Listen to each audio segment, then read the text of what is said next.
이 시간에 우리가 5월은 가정의 달을 맞이하여서 성경에서 볼 수 있는 한 가정, 참 많은 아픔과 어려움과 그런 시련 가운데에서도 하나님의 놀라운 계획과 신비가 들어있는 그러한 가정을 저희들이 살펴보면서 우리에게 또 허락되어지는 그런 은혜들을 나누는 그런 시간들을 계속해서 갖고 있습니다. 스탠리 하워스라고 하는 분이 그리스도인으로 살아간다는 것, 우리가 예수 믿고 하나님의 백성이 되고 성도로 살아간다라고 하는 것은 답 없이 사는 법을 배우는 그러한 삶이다. 그렇게 정의를 내렸습니다. 다시 말하면은 이 답이 없다라고 하는 말은 어떤 쉽게 말하면은 우리 인생에 고난이 오고 또한 문제가 발생하고 그런 일들이 일어날 때마다 거기에 어떤 마치 수학에 공식을 대입을 하면은 구구단을 우리가 암기를 하고 인수분해를 하고 이렇게 하는 이유는 그렇게 대입을 하면은 정확한 정답이 나오잖아요. 그런데 인생은 그런 차원이 아니다는 겁니다. 인생은 그런 1차원적인 삶을 사는 것이 아니라 참 우리의 인생의 삶이 기묘하고 또한 너무나도 각자의 인생이 놀랍더라는 겁니다. 다르더라는 겁니다. 저도 이제 창원에 온 지가 한 20년 정도 되다 보니까 우리 세강교회 성도님들 가운데에서 오래되신 분들은 그나마 그래도 저분을 볼 때마다 그분의 삶의 어떤 저가 왔을 때부터의 어떤 삶의 그림들이 어느 정도 그려지는 분들이 있습니다. 참으로 많은 다양한 그런 어떤 그림이라고 볼 수가 있겠지요. 또 어떤 분들의 삶을 생각을 하면은 너무너무 마음이 아프기도 하고 하나님 꼭 그렇게 해야만 했습니까? 라고 하는 그런 마음들이, 질문들이 끊임없이 쏟아지기도 합니다. 겉으로 다 이렇게 화사하게 웃고들 앉아 있지만은 여러분들이 지금 보여주는 그 모습이 전부 다는 아닌 것 같아요. 양파를 껍질을 벗기면은 자꾸 벗겨야 되는 것처럼 정말 몰랐을 때는 또 그렇게 넘어가는데 교제를 나누고 사귐을 하고 하다 보면은 깜짝깜짝 놀랄 때들이 많습니다. 이분도 이런 아픔이 있었다. 이런 과정들을 계속해서 겪어왔었구나. 그런 느낌을 받을 때가 너무너무 많은 겁니다. 그러므로 여러분 예외가 없습니다. 우리 인생은 공식대로 되어지는 인생이 아니에요. 그래서 우리가 착각하지 말아야 되는 것, 우리가 좀 정말 신앙생활 하면서 조심해야 될 부분들이 뭔가 하면은 내가 경험했던 어떤 공식이 있어요. 특별히 신앙생활을 열심히 하면은 할수록 그런 공식들이 내게는 많아집니다. 기도하니까 만사가 형통하더라. 주일 성수 했더니만은 이렇더라. 11조를 했더니만은 이렇게 복을 받았더라. 나름대로 각자의 어떤 신앙생활에 체험담이 있습니다. 맞는 이야기죠. 분명히 틀린 이야기는 아니지만은, 그런데 우리가 또 조심해야 되는 것은 그게 다른 사람들에게도 똑같이 적용되어지는, 결국은 뭡니까? 사람이든 하나님이든 그것을 내가 제한시키는 겁니다. 그건 아니잖아요. 그래서 마치 어떤 분이 공경에 처하면은, 봐라, 네가 기도 안 해서 그런 거 아니야. 네가 주일 성수 안 해서 그런 거 아니야. 네가 하나님 앞에서 제대로 그렇게 헌금 생활도 안 하니까 그런 일들이 일어나는 거 아니냐. 때로는 그것이 당사자에게는 더 큰 상처로 올 수가 있다는 거예요. 성공은, 세상적으로 말하는 그런 어떤 성공은 하나님의 축복의 결과다. 그럴 수도 있죠. 그러면은 여러분, 우리가 살아가면서 세상적으로 성공만 합니까? 그런 실패는 하나님이 벌 주셨고 하나님이 치신 결과다. 반대로 그런 어떤 공식이 나오는 겁니다. 과연 그런가요?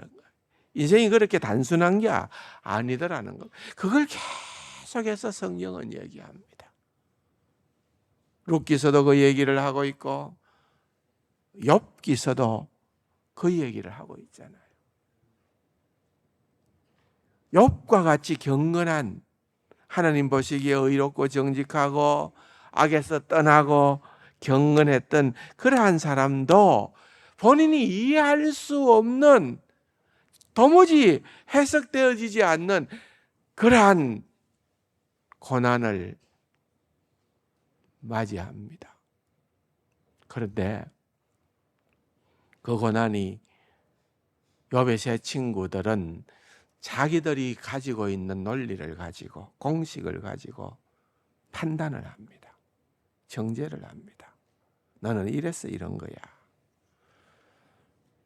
그런데 어느 하나 그들의 이야기 가운데에서 욥에게 적합한 말은 하나도 없었습니다.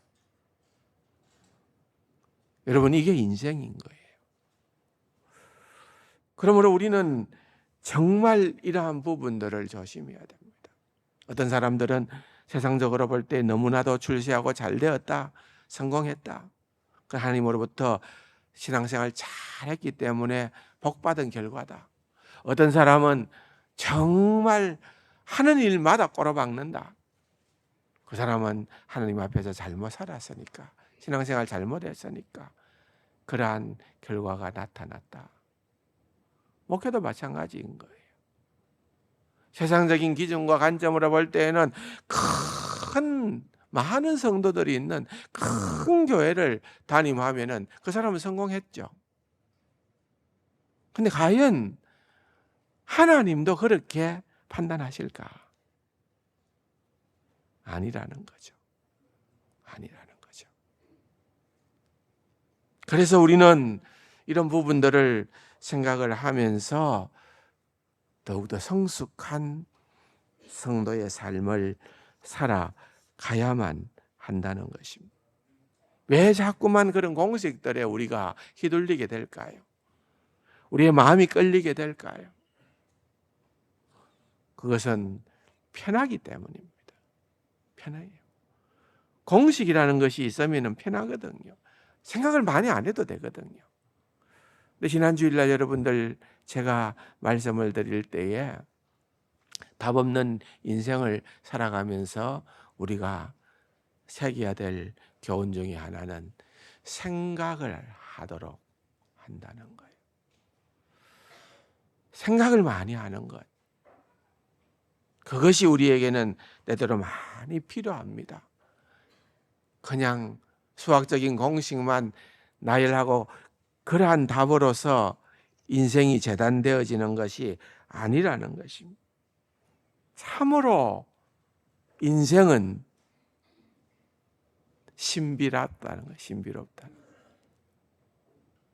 특별히 신앙인의 삶은 하나님의 신비를 경험하는 그러한 삶이다. 그것을 우리는 다시 한 번 더 생각하게 되는 겁니다.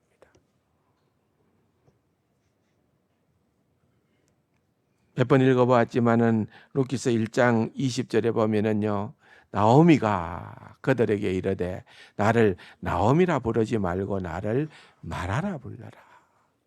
나오미라고 부르는 그것이 합당치 않다. 왜 나를 나오미라고 부르느냐? 21절 하반부에 보면은 그렇게 얘기를 합니다. 무슨 말입니까? 나는 행복한 인생, 잘 나가는 인생, 유쾌한 인생, 그런 인생을 살았던 것이 아니고 돌아보니까 내 인생은 마라와 같은 서디선 그런 비참한 인생을 살았다. 내가 가지고 나갔지만은 돌아올 때는 비었어. 아무것도 손에 든 것이 없어 거지가 돼서 돌아왔다는 거예요. 불행한 인생이, 실패한 인생 되어졌다는 것입니다. 우리가 일반적으로 알고 있는 그러한 삶의 공식들을 나오미의 지금 이 순간에 대입을 해보면은 여러분, 나오미는 분명히 실패한 인생입니다. 그런데 우리는 성경을 통해서 나오미를 이제 이 룻기서 전체를 놓고서 생각을 해보니까 그것은 하나의 과정이지. 결코 나오미는 실패한 인생을 살았던 것이 아니라는 것입니다. 이건 나오미 또는 룻에게만 적용되어질까요? 아니라는 거예요. 이 자리에 앉아 계시는 우리 모든 분들에게 동일하게 적용할 수 있는 그러한 은혜의 말씀이 된다는 것입니다. 사랑하는 성도 여러분,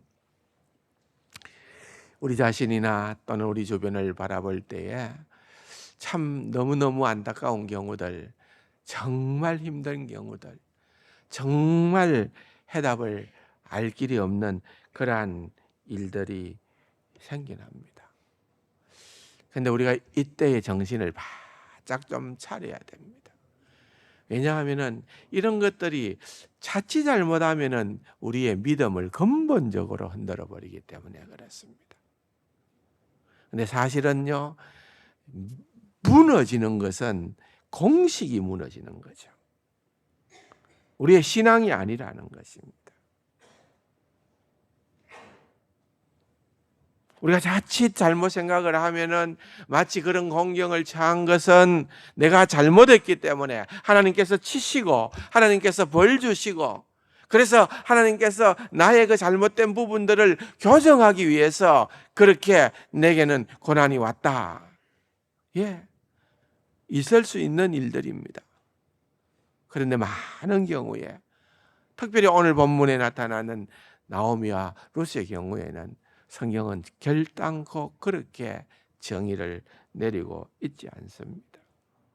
오히려 그 뒷면에 이제 우리가 앞으로 보게 될 후반부에 보게 될 룻기서에서 등장하게 되어지는 놀라운 신비가 하나님의 은혜가 감추어져 있다. 그것입니다. 그걸 우리는 바라볼 수 있는 영안이 있어야 돼요.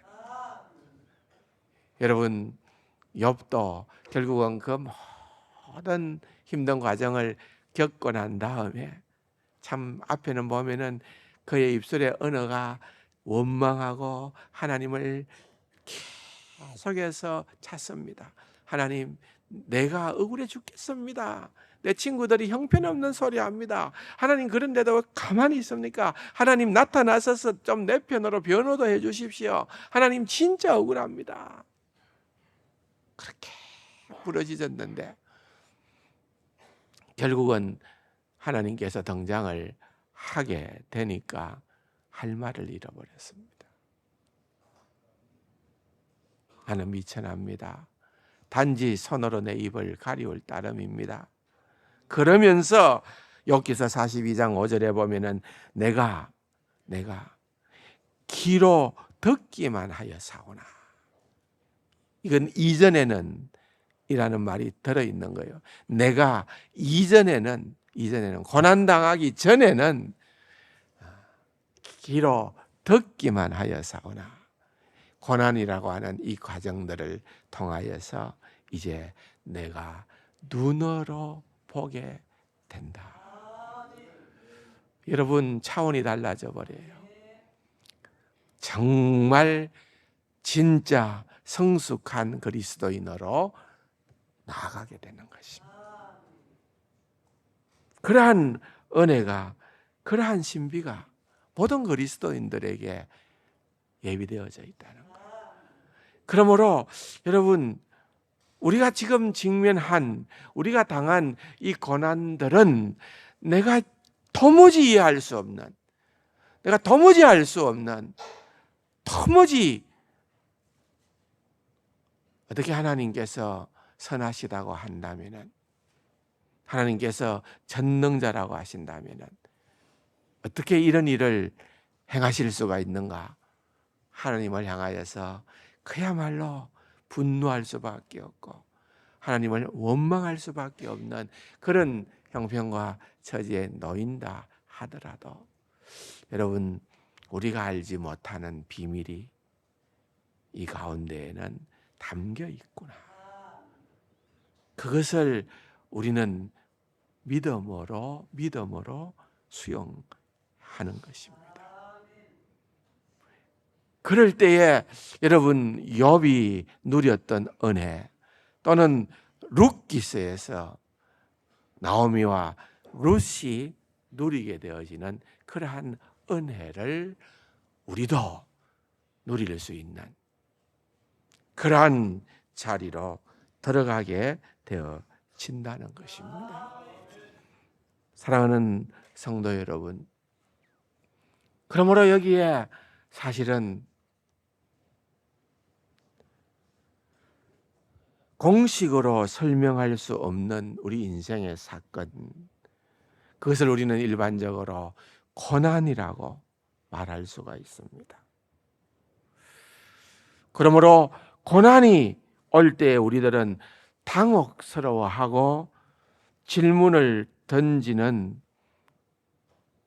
그러한 일들이 많이 있습니다. 내가 이렇게 신앙생활을 열심으로 왜 했을까?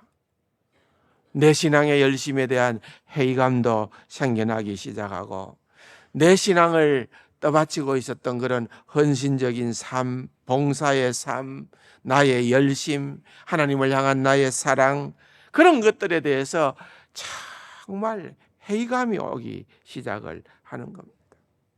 이게 뭐야? 내가 인생 허사한 거 아니야? 내가 그렇게까지 예수님 앞에, 그렇게까지 하나님께 충성을 다할 이유가 있었나?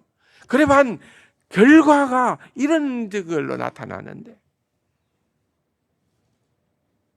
그런데 여러분, 그렇게 생각할 때에 사실은 우리는 어디에다가 근거를 두는가 하면은 내 열심. 고난이라는 것이 오게 되면은 결국은 내 열심이 아니구나. 내 열심이 아니라 하나님의 열심이로구나. 내 의가 아니라 하나님의 의로구나. 내 열심이 무너져 내리고 복음이 더욱더 깨닫게 되어지고, 나를 향하여서 여러분 행하고 계시는 하나님을 더욱더 깊이 묵상하게 되는 겁니다. 공식이 무너지는 것인지 신앙이 무너지는지 성숙한 삶으로 들어가서 알게 되는 겁니다. 결국은 다른 것이 다 필요한 것이 아니라 하나님만이 내 신앙의 유일한 근거가 된다.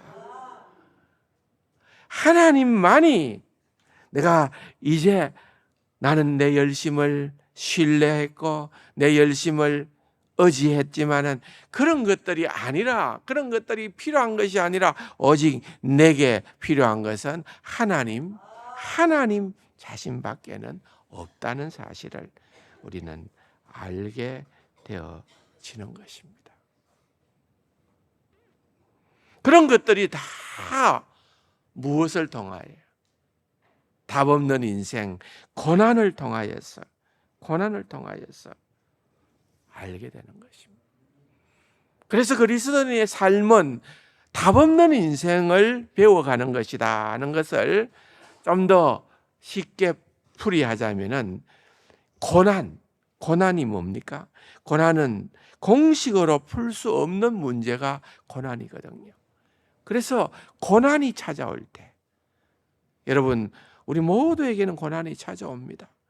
고난이 찾아올 때에 고난을 피하거나 면하려고 애쓰는 것이 아니라, 여러분, 우리는 본능적으로 고난이 오게 되면은 빨리 하나님 이것을 내게서 없애주세요, 그 기도부터 합니다. 하나님, 이거 너무 싫어요. 하나님, 너무 아파요.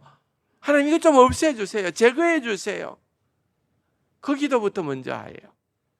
그런데 여러분, 이 고난, 답 없는 인생에 이 고난이라고 하는 것이 하나님께서 우리를 빚으시는 하나님의 놀라운 계획이 거기에 담겨 있다는 것을 우리는 알아야 되는 거예요. 여러분, 하나님이 알지 못하는 고난이 우리 인생에 펼쳐질 수 있을까요? 없다는 거예요. 그러면은 하나님의 의도하신 그 놀라운 계획이, 나를 향한 놀라운 계획이 들어있다는 것을 아는 것이 성숙한 믿음의 자리로 나아가는, 그래서 고난을 없애달라는 것이 아니라, 피하거나 면하려고 애쓰는 삶이 아니라 그 고난을 끌어안고 그 고난을 함께 한다는 거예요.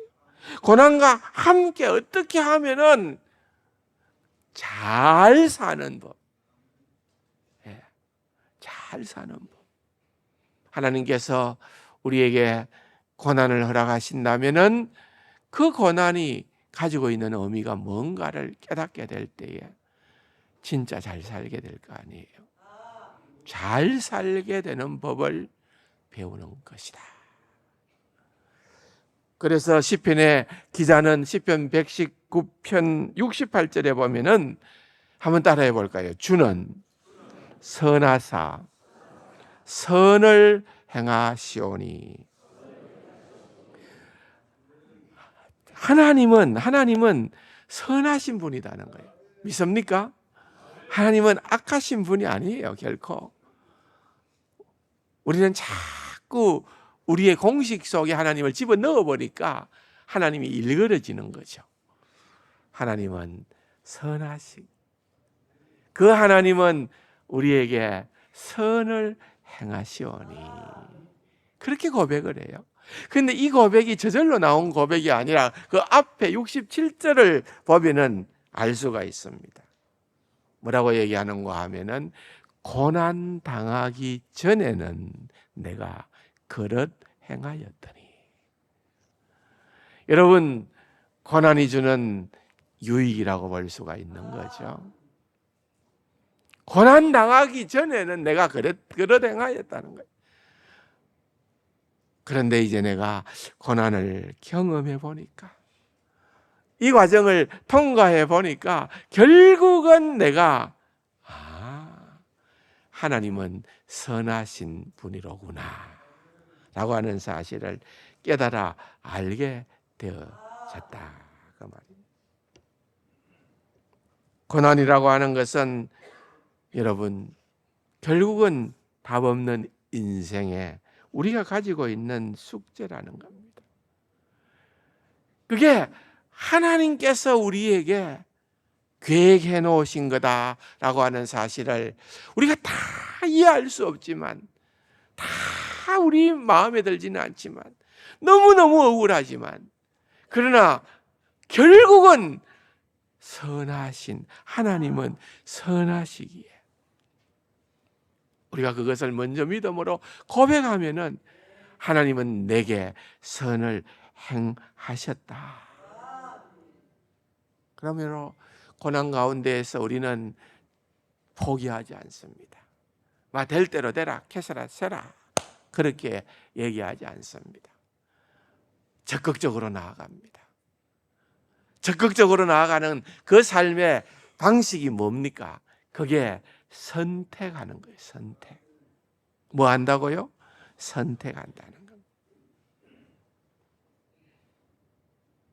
룻기서에도 보면은 그런 선택이 이제 등장하는 것을 볼 수가 있습니다. 룻의 선택과 보아스의 선택, 이런 선택이 등장을 하는 것입니다. 여러분, 우리가 아는 것처럼 두 며느리였던 오르바와 룻이 이제 남편을 다 잃어버리고, 나오미도 남편을 잃고 아들을 잃고, 이제는 내가 할 수 있는 일이 뭔가 선택하죠. 선택이 뭡니까? 아무것도 보장이 없지만은 나는 고향으로 돌아가겠다. 그렇게 선택했을 때에 이 두 며느리도 우리도 어머니와 함께 하겠습니다. 그랬습니다. 그들의 선택이었죠. 놀라운 선택이었습니다. 아름다운 고백이었습니다.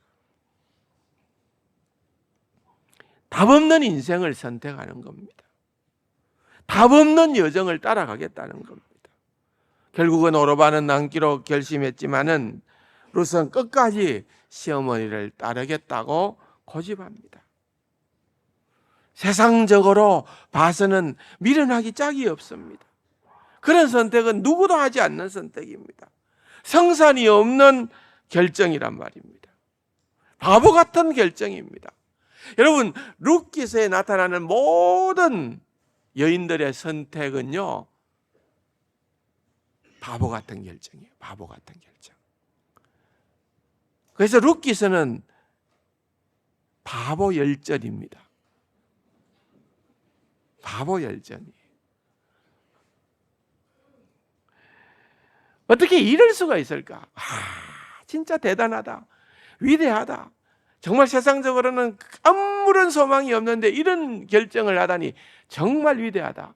그렇게 쉽게 우리는 얘기할 수 있습니다. 그런데 여러분이 만약에 직접적으로 룻의 부모라면은, 룻의 형제 자매라면은 그런 결정을 하게 됐을 때, 와, 진짜 잘했다. 대단하다. 멋있다.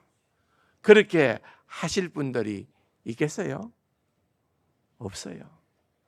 너무너무 어리석은 결정이라는 거죠. 여러분, 17절에 보니까 어머니께서 죽으시는 곳에 나도 죽어 거기 묻힐 것이라. 만일 내가 죽는 일 외에 어머니를 떠나면 여호와께서 내게 벌을 내리시고 더 내리시기를 원한다. 죽음이 갈라놓을 때까지 나는 절대로 어머니를 배신하지 않겠다는 거예요. 와, 이건 그냥 단 한 번의 어리석은 결정이 아니라 일생을 그런 바보 같은 결정으로 살아가겠다는 거예요. 16절에는 어머니의 백성이 나의 백성이 되고 어머니의 하나님이 나의 하나님이 되시다니. 여러분, 이방 여인이었습니다. 믿음도 없는 가운데서 결혼을 하고 이제 신앙생활을 하게 된 그러한 룻이었습니다. 그런데 이 믿음 보십시오. 여러분, 진짜 아닙니까? 어머니의 백성이 나의 백성이 되고 어머니의 하나님이 나의 하나님이 되신다. 와, 진짜 신앙이라는 거죠. 여러분, 그냥 아무 생각 없이 한 얘기 같습니까? 아닙니다. 룻은 자기가 하는 말의 의미를 너무나도 잘 알고 있었던 것입니다. 왜냐하면요, 어머니가 머무는 곳에 나도 머물겠고 그랬거든요. 그런데 머물겠고라는 이 단어는요, 마치 여행을 하면서 하루나 이틀 정도 그렇게 정처 없이 이동하는 그런 머뭄을 나타내는 단어입니다. 한 곳에 영구적으로 정착해서 안정적으로 내가 살겠고라고 하는 그런 의미의 머물겠고가 아니라 이것은 하루하루 아무런 소망이 없지만 하루하루 전전긍긍하면서 그렇게 살아가는 그 인생을 살더라도 나는 어머니와 함께 머물겠고, 그렇게 얘기를 하는 거예요. 얼마나 대단한 결정입니까? 놀라운 결정입니다. 정말 바보 같은 결정입니다. 그런데 그런 결정이, 그런 선택이 여러분 믿음 안에서 펼쳐진다니까요. 이게 신앙인의 삶이라니까요. 이게 미련하고 둔한데, 그런데 그것이 진짜 믿음의 선택일 때 하나님께서 그 길을 인도해 주신다는 거예요. 그 놀라운 비밀은 다음 주일날 말씀을 드릴게요. 진짜 하이라이트입니다. 그런데 이제 오늘 본문의 3절과 4절에 보면은 뭐라고 나옵니까? 롯이 가서 베는 자를 따라 이삭을 줍는데 우연히 그랬어요. 우연히 엘리멜렉의 친족 보아스의 밭에 이르렀더라. 4절에 보니까 마침 보아스가 베들레헴에서부터 와서 베는 자들에게 이르되 그랬습니다. 여러분, 마침이라는 단어, 우연이라는 단어, 여러분 이 마침이라는 단어가 우연이라는 단어와 만나게 될 때에 우리는 어떻게 생각합니까? 아, 진짜 기가 막힌 우연 중에 우연이로구나. 어떻게 롯이 보아스의 밭에 들어갔고 어떻게 마침 그때에 보아스가 그 시간에 롯을 봤을까? 진짜 기막힌 우연 가운데 우연이로구나 하겠지만은 여러분, 이것은 믿음의 눈으로 바라볼 때에는 하나님의 오묘하신 섭리라는 것입니다. 하나님의 오묘하신 섭리. 여러분, 우리의 인생이 어떻게 보면은 너무너무 지독한 우연이라고 생각할는지 모르지만은 여러분, 그렇지 않습니다. 하나님께서 기가 막히게 당신의 섭리 가운데에서 하나님의 시간, 하나님의 타이밍을 정해 놓으신 것입니다. 그것을 믿으시기 바랍니다. 우리의 인생이 그렇게 아무렇게나 살아가는 인생이 아니라 우리의 그 모든 선택 가운데에도 하나님의 오묘하신 섭리가 있다는 거예요. 그러므로 여러분, 이제 다음 주일날 가연 기대할 만한 어마어마한 비밀이 등장을 합니다. 여러분, 성경에 나타나는 정말 불가사의한 인물 가운데 한 사람인 보아스가 등장을 하고요, 롯을 만나게 되는 그러한 파노라마를, 그 멋진 이야기를 기대하면서 다음 주일을 나오시기를 부탁드립니다. 기도하십시다. 좋으신 아버지 하나님, 모든 것이 다 하나님의 놀라운 손 안에 있음을, 주권 아래 있음을 저희들이 믿습니다. 그 믿음으로 나아가는 귀하고 복된 우리 세간 가족들 다 되게 하여 주옵소서. 존귀하신 예수님의 이름으로 감사기도 드립니다. 아멘.